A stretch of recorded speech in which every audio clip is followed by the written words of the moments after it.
Assalamualaikum warahmatullahi wabarakatuh kepada masyarakat dan rakan-rakan sekalian. Pada hari ini kami akan membentangkan tajuk Sebitar Rada'ah bagi wanita yang menyusukan bayi. Kumpulan kami terdiri daripada 3 orang termasuk saya, Nurul Jannah binti Muhammad Syukri, Nur Hanis Liana binti Rusli dan Nurul Fazirah binti Abdul Aziz. Penyusuan atau rada'ah merupakan kaedah penyaluran makanan kepada bayi untuk menggalakkan pertumbuhan fizikal dan perkembangan mindanya. Hal ini kerana susu ibu membekalkan nutrisi kepada anak dan secara tidak langsung juga mempengaruhi pembentukan perwatakan diri anak. Definisi penyusuan.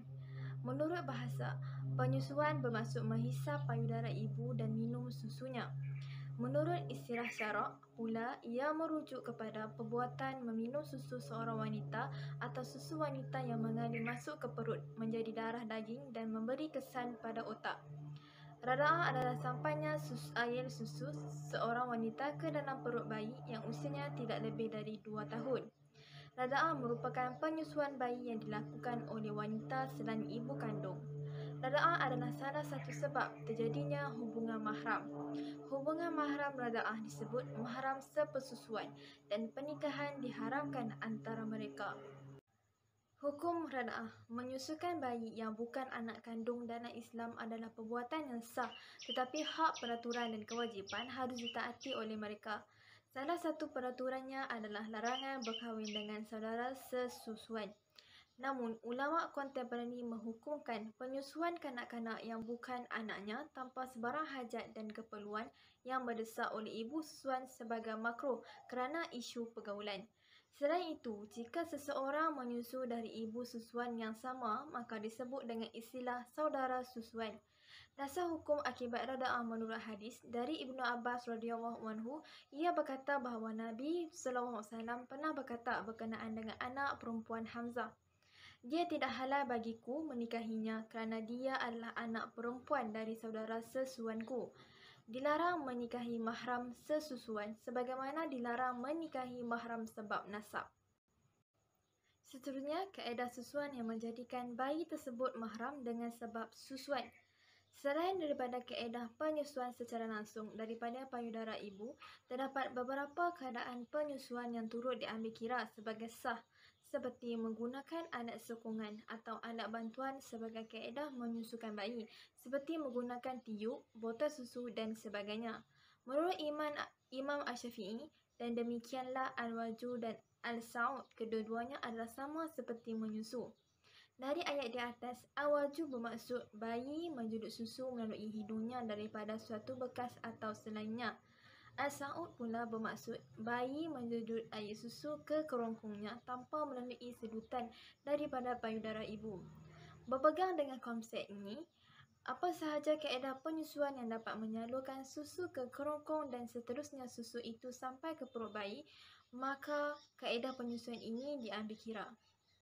Konsep asal penyusuan adalah berpandukan kepada sabda Rasulullah SAW.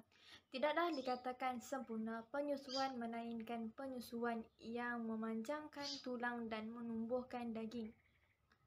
Namun begitu, tidak sah sebagai anak susuan dengan cara menyuntik susu melalui kubur dan dubur, menitik susu ke dalam mata, telinga atau di tempat luka tubuh badan. Assalamualaikum warahmatullahi wabarakatuh. Saya Nur Hanis Liana. Jadi saya akan teruskan dengan rukun rada'ah dan juga syarat-syaratnya. Terdapat 3 rukun rada'ah. Rukun yang pertama ialah murdi. Murdi iaitu wanita yang menyusu. Syarat yang pertama ialah perempuan. Maksudnya adalah yang menyusui itu adalah seorang manusia dan dari jenis kelamin perempuan. Syarat yang kedua ialah hidup. Jumhur ulama berpendapat bahawa yang menyusui tersebut perlulah masih dalam keadaan hidup ketika yang telah meninggal itu secara langsung. Namun setengah ulama berpendapat bahawa jika yang menyusui itu telah meninggal, ia tetap dapat mengkaitkan dengan hubungan mahram. Yang ketiga ialah di dalam usia melahirkan. Perempuan tersebut perlulah dalam keadaan usia melahirkan iaitu 3 tidak kurang daripada 9 tahun dan ianya penyusuan tersebut tidak berlaku oleh wanita yang sudah tua. Syarat yang kedua ialah laban, iaitu air susu.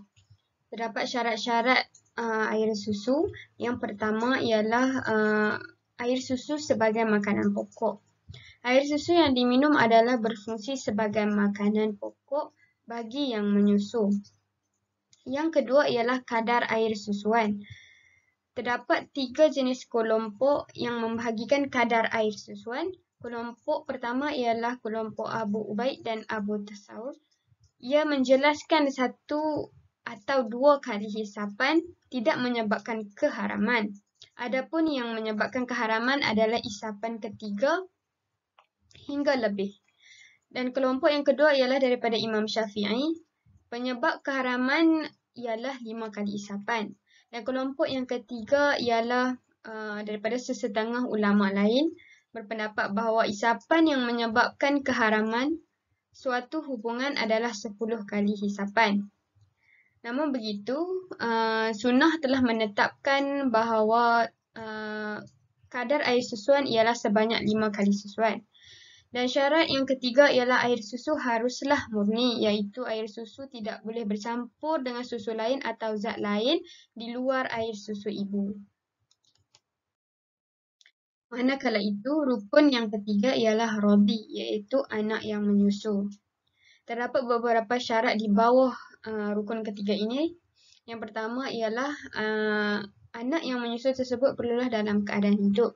Anak yang menyusu tersebut hidup kerana proses penyusuan berlaku hanya dengan hidupnya si penyusu. Syarat yang kedua ialah anak yang menyusu tersebut masih dalam usia menyusu. Imamiyah, Syafi'i, Maliki dan Hambali mengatakan bahawa usia maksimum anak yang menyusu adalah yang menyebabkan keharaman adalah 2 tahun. Dan syarat yang ketiga di bawah rukun yang ketiga ialah perut si penyusu. Air susu yang diminum harus benar-benar sampai hingga ke perut bayi sehingga bayi dapat merasakan segala manfaat dan zat-zat daripada susu tersebut. Hai, Assalamualaikum dan salam sejahtera. Saya Nur Fazira binti Abdul Aziz akan meneruskan pembentangan bagi subtopik yang berikutnya. Ini merupakan faktor-faktor yang dibolehkan kepada seseorang wanita yang tiada ikatan yang sah untuk menyusukan anak susuannya. Antara faktor-faktor yang dibolehkan adalah seperti bila mana air susu ibu kandung kepada seseorang bayi tidak keluar, ibu bayi meninggal dunia, ibu bayi tidak dapat menyusui bayinya sendiri kerana suatu penyakit yang menular, bayi tidak dapat menerima air susu ibunya, ibu bayi harus berpisah untuk mencari nafkah yang tidak memungkinkan untuk membawa bayinya bersama, dan ibu bayi yang memang tidak mahu menyusui bayinya sendiri kerana bimbang akan mempengaruhi kecantikannya. Ini adalah antara wanita-wanita yang haram dinikahi oleh anak yang disusui. Antaranya adalah wanita yang menyusui kerana telah dianggap seperti ibu kepada anak susuan. Kedua adalah ibu kepada wanita yang menyusui dan ibu dari suami ibu susuan atau mertua ibu susuan kerana statusnya adalah sama seperti nenek kepada anak susuan tersebut.